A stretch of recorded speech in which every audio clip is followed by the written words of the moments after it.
Hello everyone, এর আগের পার্টে তো তোমরা দেখলেই নিউ মার্কেটে ঘোরাঘুরি করছিলাম আর জামা কাপড় বাদে টুকটাক মিনিমাম সব জিনিসই কিনেছিলাম। তো তেমনই চলে এসেছিলাম এই চেনগুলোর দিকে। আর নিউ মার্কেট থেকে কী কী কিনলাম না কিনলাম সেই নিয়ে একটা শর্ট কিন্তু আসবে, যে এই সময় তো দেখানো সব সম্ভব না কী কী কিনছি না কিনছি। আলাদা করে একটা ভিডিও আমি দিয়ে দেবো যে আমি কী কী কিনেছি। এখানে প্রচুর ভ্যারাইটি, বলে না একটা জায়গায় তোমরা অনেক কিছু পেয়ে যাবে, মাথার চুল থেকে পায়ের নখ অবধি সিরিয়াসলি সব কিছু পেয়ে যাবে। কিন্তু আমার জামা কাপড় অ্যাট লাস্ট পছন্দ হলো না বাইরের মার্কেটে ঘুরে। তারপর আমি আর মা ফাইনালি ট্রেন্ডসে ঢুকলাম, আর ট্রেন্ডসে গিয়ে কিছু কিছু পছন্দ হলো আর নিলামও।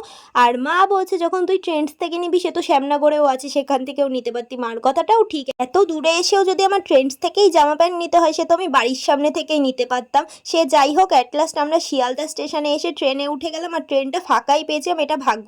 আর আমার সামনে বসে দুটো বাচ্চা আইসক্রিম খাচ্ছিল, আমার লোভী মন আমি না চাইতে ওদের আইসক্রিমে একটু একটু লোভ দিয়েছি। ভগবান আমাকে ক্ষমা করো। চলো আজকের মতো টাটা।